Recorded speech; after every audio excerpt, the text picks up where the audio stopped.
I think Sai Baba has been the one person, the one God, whatever you want to call him, that has been there at each time indicating that I should be, that I'm at the right place at the right time, and that everything is unfolding perfectly. As you know, as you go through life, we're told what we should be doing, when we should be doing it by, we should get married, we should have kids. But I have found over my spiritual journey that all of those things have lost meaning. They no longer mean anything to me. But I've also feel now that reading has become superfluous. It's like there comes a point where you put away the books. You really start looking inside. You know, for years, I would say for about 20 years, I've probably read 100 books a year. If there was a teaching I got into, I would read every book in that teaching. So there is a time to read, but you read so that you then later don't need to read. Recently, when one of my family members said, "Yogesh, you no longer attend spiritual meetings." And I said, "No, I don't, but they're attending me." I really feel like this is a great opportunity for mankind and we should grab it. I think we're being helped. If I was going to urge anyone to do anything, is to really study themselves, because by doing that you will get to the point of realizing who you truly are. Realizing who you truly are. It's something Yogesh Patel of Greater London, England, very much knows something about. It begins, he says, by first learning whom you are not. Welcome to Souljourns, and to the astonishingly personal transformation of Yogesh Patel. This interview was recorded on May 27, 2016, in Kensington Park, in the City of London. Where we're talking about the meaning of life. And just before turning the camera on, I said, "What would you like me to talk about?" And you said, half kiddingly, but almost entirely seriously, "Nothing means anything anymore." Absolutely. So explain to those who are confused by your statement what it is that you mean. First of all, welcome. Welcome and thank you. So I'm Ted. Basically, you know, as you go through life, we're told what we should be doing, when we should be doing it by, we should get married, we should have kids. We should be looking to go into a career. And I also dabbled with those things, but I have found over my spiritual journey that all of those things have lost meaning. They no longer mean anything to me.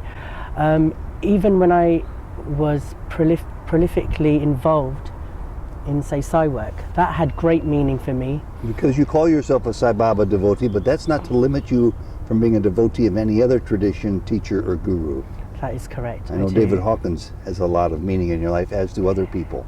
They do. I mean, and each time I've gone to each of these different types of teachers, I think Sai Baba has been the one person, the one God, whatever you want to call him, that has been there at each time indicating that I should be, that I'm at the right place at the right time, and that everything is unfolding perfectly. So again, when I say nothing has meaning, I mean that everything is as it is. The meaning that's given to it is by one's mind.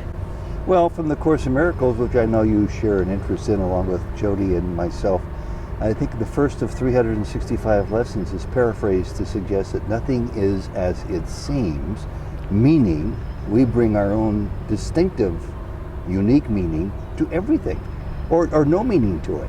Absolutely, and I think that again links back to when Swami talks about, you know, killing the mind.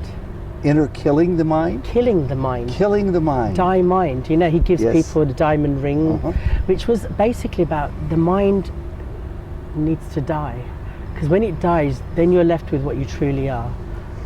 Once again, I hearken back. I wasn't planning on saying this because I love Sai Baba's teachings, and he told me twice that he's the author of A Course in Miracles. And one of the main tenets in this 1,500-page book, which has taken me 25 years to read through over and over again, is that you have to first, before moving on to finding yourself, erase every known element of who you are, of who you think you are. Absolutely. Kill it, get rid of it. You're absolutely right. So all of these programs that we've got inside of us from this life, from previous lives, that all needs to be erased. And I don't even know how you particularly do that. I think I've just almost fallen into it, or it's fallen into me.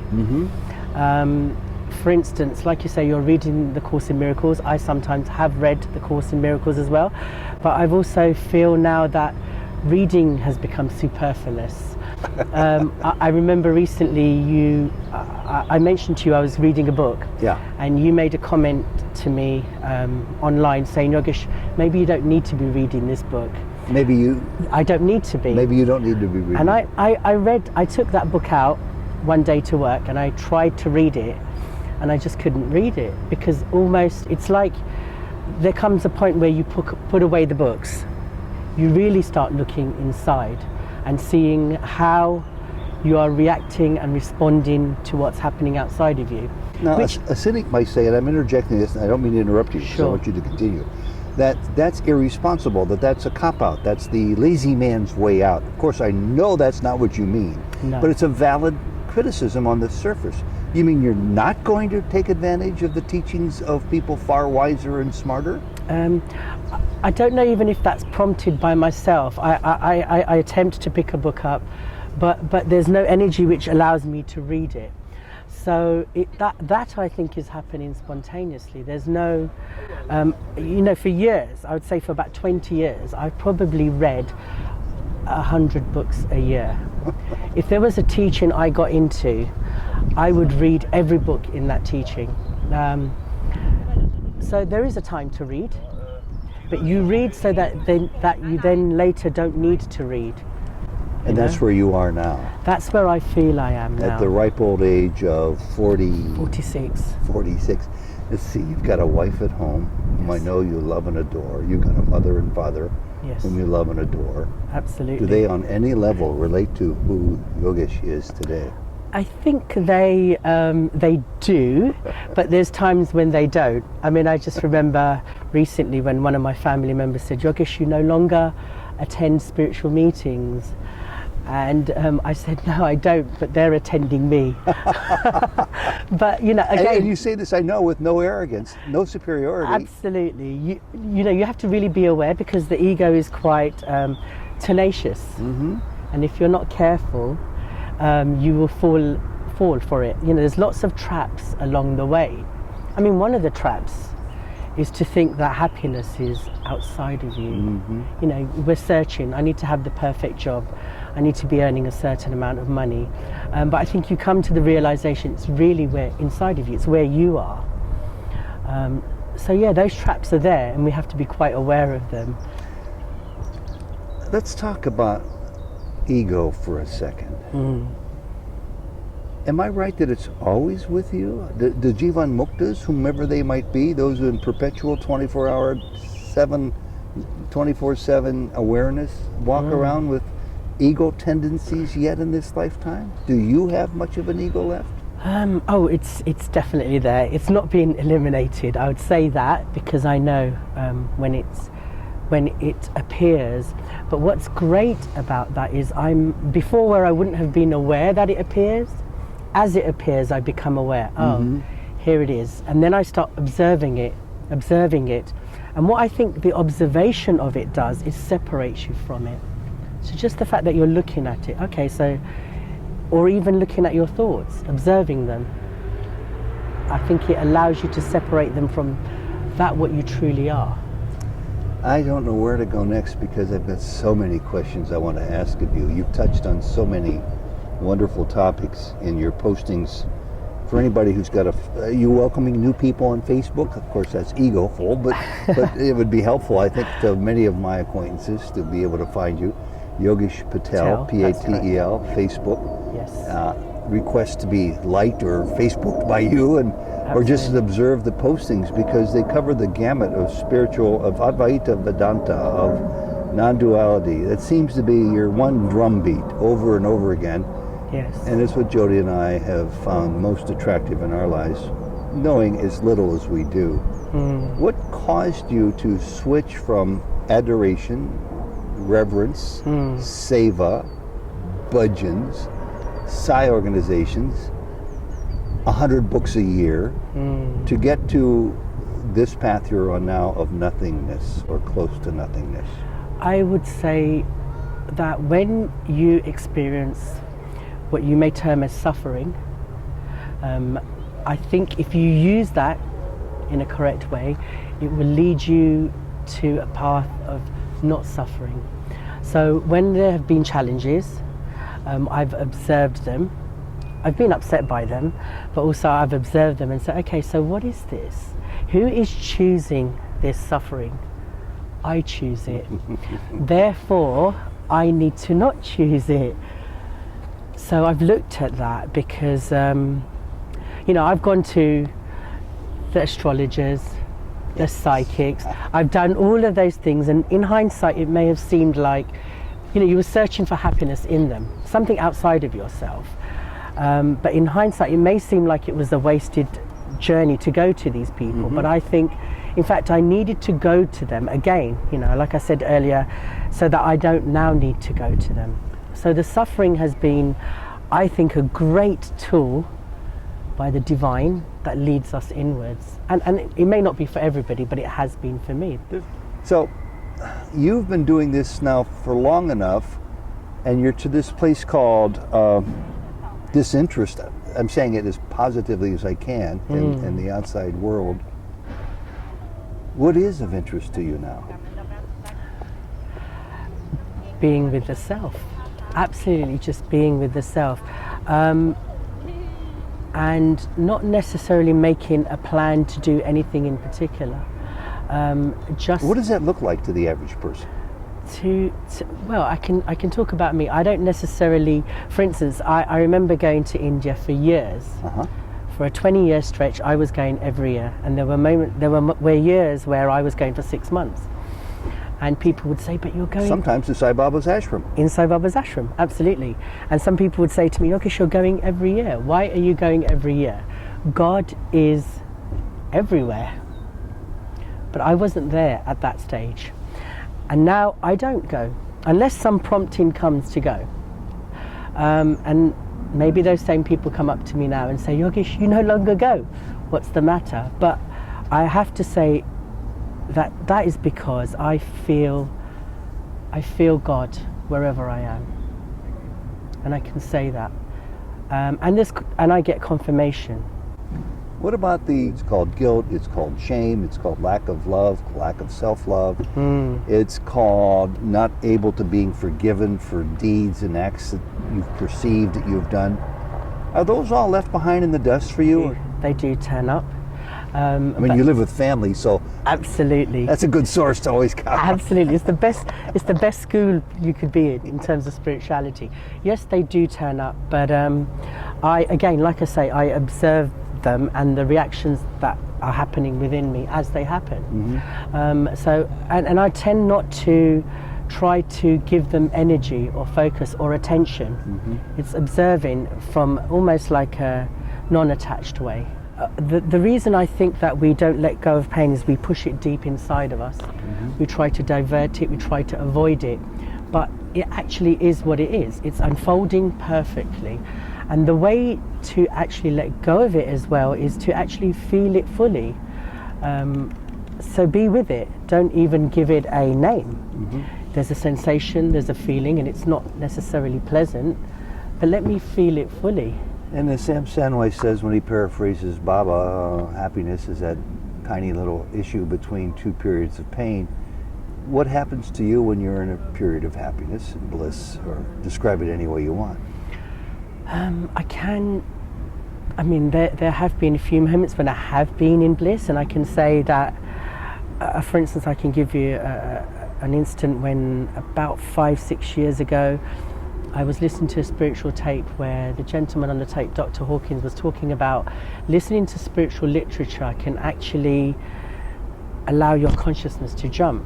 And as I heard that, I laughed, because I thought, I've never felt that. I've gone to devotional meetings and I've felt like a layer of stress has been lifted off me, but I've never felt a jump in consciousness. And I thought, I wonder what that is. And a few days later, as I was driving to work, I had another, as I was listening to the tape again, further down on the CD set, I felt a jump in consciousness. And the way I describe that is, I was driving, which was a bit worrying, but I felt I came out of my body. There was no particular barrier to where I was. And when you're on a spiritual journey, you feel like you shouldn't resent people. But I knew that there was some resentment. But in that moment, as I had that jump in consciousness, all resentment left. And then as I parked up my car and put my foot out onto the ground, I had a strong sense of vibhuti falling over me. Not physically, but the smell, which has happened to me a few times in my life. And as I reached the workplace and I put my foot in, the smell stopped. Later on, 8 hours later, when I finished work and I walked back to the car, as I put my foot in, there was a strong sense of jasmine in the car. And unmistakable scent of jasmine. Unmistakable. You knew, and you felt. You would know what? if jasmine's lurking in your car. You knew, and it didn't feel like like a normal human experience. But that feeling that those two little experiences gave was just, I don't think you can quite put it into words what it actually, but it was, I can only say beyond the beyond. So there have been those moments, but then I also know miracles are a trap, so you have to be careful not to fall into that trap as well. Tell me more about that. Well, I remember telling a friend about this experience, and maybe I told him a couple of times, and he once said to me in an assertive manner, he said, "Yes, I know, you've told me." And then in the evening I reflected back on that and I thought, Yogesh, the little ego, you at some level. Did you feel somewhat of a put down or what? Being reminded maybe I felt a little put down, but then when I reflected back, it was like, you know what, that was perfect as he told me that, because maybe there was a little sense of, how great am I to have this miracle happen to me? Just said, just be aware what's your motivation for saying it. So one has to be on the guard all the time. Well, I would lose that bet so far. I look forward to when that becomes a practice of my daily life. You mentioned Dr. Hawkins several times. You're referring to David Hawkins. Yes. He passed away a couple of years ago. Yep. Jody and I have been huge fans. We've read his books, have been to study circles. Describe a little bit for those who are unfamiliar with him. He wrote about, and this is what I want you to talk about, if you will, the measure that he says quantifies where people in the spectrum of humanity are on the path towards awakening. That's my way of expressing it. Absolutely. He divides the scale from 0 to 1,000. Now, obviously, spirituality is a non-linear experience, but he was trying to linearize it just so that we can, otherwise you can't even have a discussion about it. Which is very helpful to me, by the way. Absolutely. I like numbers.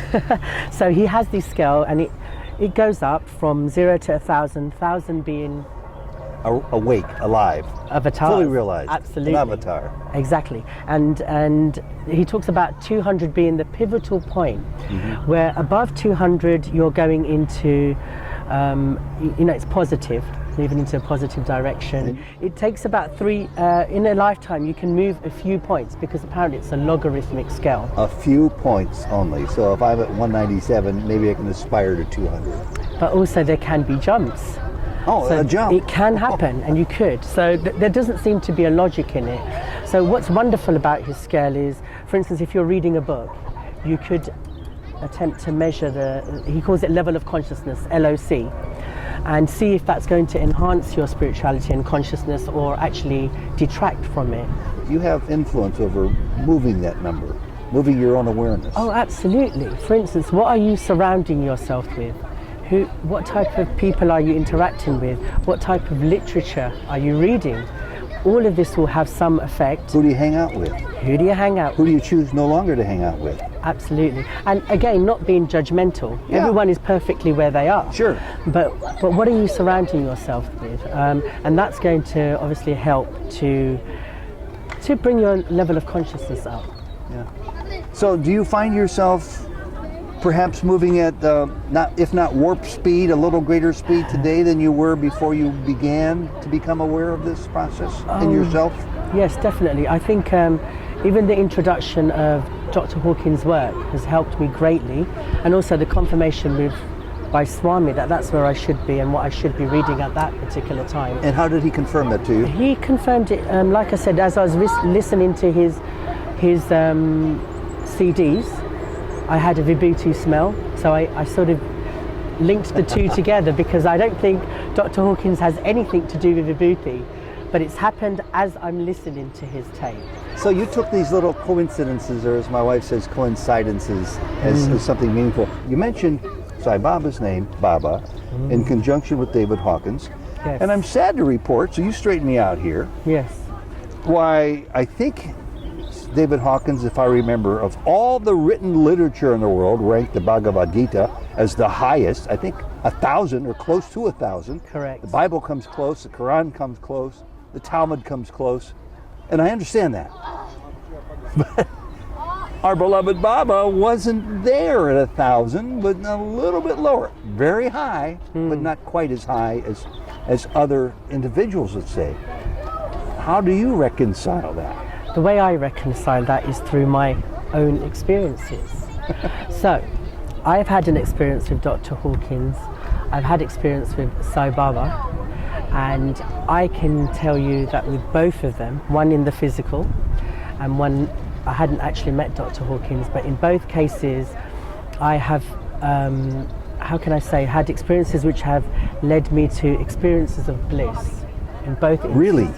Yes, even with Sai Baba, when I first saw him, I can remember a feeling of absolute bliss. The very first time I set eyes on him, and I could feel my heart in my throat just throbbing. I remember when Sai Baba came and took a letter from behind me, and as he took the letter from somebody behind me, his knee fell on my, I think it was my left shoulder, and I felt something pass into me. And there was this ecstatic bliss.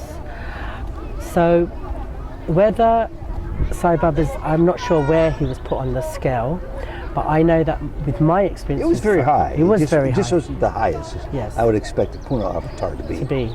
I go on my experiences, and that's Yeah. what I do with any what you want to term as a controversy. I know my experience with Sai Baba and also Dr. Hawkins. So, I mean, I haven't particularly measured stuff myself on the scale. I'm not sure it's necessary. It hasn't felt like it is for me. But what I found with reading his works is even just holding the book, I can feel a raise in consciousness, a subtleness, a subtle energy as I'm holding his book. So you're pretty far on this train pulling you into the next realm. You can feel it by lifting a book. I So do feel it. meaning his intentions I'm gathering from this are purer than perhaps the intentions of a novelist who writes something of passing curiosity but not of such profundity. Yes, so when I do hold his book, I feel that subtle energy, but I'm also aware of not getting, not thinking that's a great thing that's happening to me as well. I'm being quite aware there, being careful. Okay, so where do I go from here? I'm going to turn the tables on you. Where should I go from here? Where should we go in this conversation right now? I'm not quite sure. I would just, a great thing that's, I think has helped me a lot is I noticed, and I still notice sometimes, that I'm sometimes trying to change people and circumstances around me to suit my needs. Thank you. Yes. And I relate. And I'm like, that's not something that I really need to do, but I'm aware that there is a part of me that wishes to do that at certain times. It's never about changing the other person or a circumstance. It's always something internal that needs to shift. We're trying to change people, circumstances, and when you see something external outside of yourself, which you may not necessarily be happy with, it's really a calling to look within. And say, okay, what really needs to shift here internally? Because what you see is what you are in the world. And you're suggesting, I think I hear you saying that that's something that's possible for all of us. I think the possibility is now more than it has ever been. I truly believe this. And I really feel like this is a great opportunity for mankind and we should grab it. I think we're being helped. And I think Dr. Hawking also talks about that as you raise your consciousness, it's much like a ship on the seabed. And the level of the sea rises, so every ship's on that sea rises. Mm-hmm. So as you raise your consciousness, it helps to raise the consciousness of everybody else. Because in the end, we're all one. Well, here's the question after the statement. And it's my feeling that without question, Sai Baba's greatest message to us, as I tried to say earlier, is work at awakening yourself. You don't have to go across the street to find yourself. You already have yourself. Awaken your awareness of your truest self. Mm. I don't find a lot of people, even in our beloved Sai circles, who put their emphasis there as much as doing seva, let's say, or study circle, or repeating the name of the Lord, or singing bhajans, all of which have merit, all of which are pathways. But it seems to me one is a little bit, no, I'll change that. One is a significant degree higher than the others. And the question is, why aren't we also interested in that? I believe that you, again, I want to be quite aware of the way I put this, because it's not about saying somebody's higher or lower. No, I'm not, and I don't mean to suggest that that's part of my question. Absolutely. But what I think is it happens perfectly at the right time. And we're all different in terms of our journeys. So each has a path. And I remember Sai Baba also saying that the path of devotion and the path of knowledge meet. And when that happens, it's probably different for each person. So they will eventually meet. And maybe through our tendencies and our vasanas, we're led a particular way. I mean, I was prolifically into devotional singing, doing seva, service, attending events. And I believe that those actual experiences in the Sri Sathya Sai Service Organization have greatly helped me to be exactly where I should be, which is where I am now. Mm-hmm. I'm grateful. And where you are now is not a static place. That like this tractor going by right now, you're constantly in movement. I'm putting words into your mouth, but I guess it's true. On that spiritual rail called the train that takes us to our true self. So are you trying to rush ahead to the next station because you can't wait to get there, or are you savoring the journey along the way? I noticed that I'm not particularly trying to get anywhere at any particular time. I think we're all perfectly where we're supposed to be, and that's not necessarily an excuse to not make effort, but I think initially there is an effort, like a rocket that takes off from planet Earth. There is a need of that energy at that time, and I think that is what service, that is what group devotional singing is. But once the rocket gets out of the orbit of space, it sort of moves itself. Mm-hmm. And then that's a different thing, and that's a different experience, and that's the right experience at that time. How would you recommend people pursue, if they feel called to self-discovery, how would you recommend they pursue Sai Baba? I would first of all probably look at Sai Baba's teachings, maybe his 9-point code of conduct, which, at the time I didn't realize, but when I reflect back, it was perfect, because he starts off with daily prayer and meditation, meditating on the self, and he was an avatar for the masses, because if you think, he's got within their community projects, service, devotional singing, and it's basically working from the outside and bringing you back in. So with Sai Baba, I think it's just about finding a teaching that really resonates with you, because we're all different. Some will be more service orientated, some will be more inquiry orientated. I think the great thing would be to really observe yourself and see what type of person are you, and you will find one of his teachings match that and really pursue it. Wonderful. The last word is yours. If you choose to say anything, my guess is there's a 50-50 chance you'll say I have nothing more to say. I almost always end up by saying, how has Sai Baba in your life transformed your life? I already know that from you. I almost always end up by saying, who is Sai Baba? I already know that from you. Yes. What would you like to say to conclude this?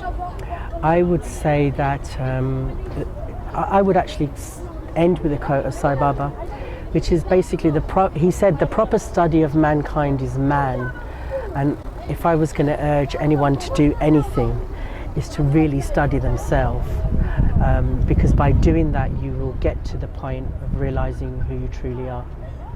I've talked to many people.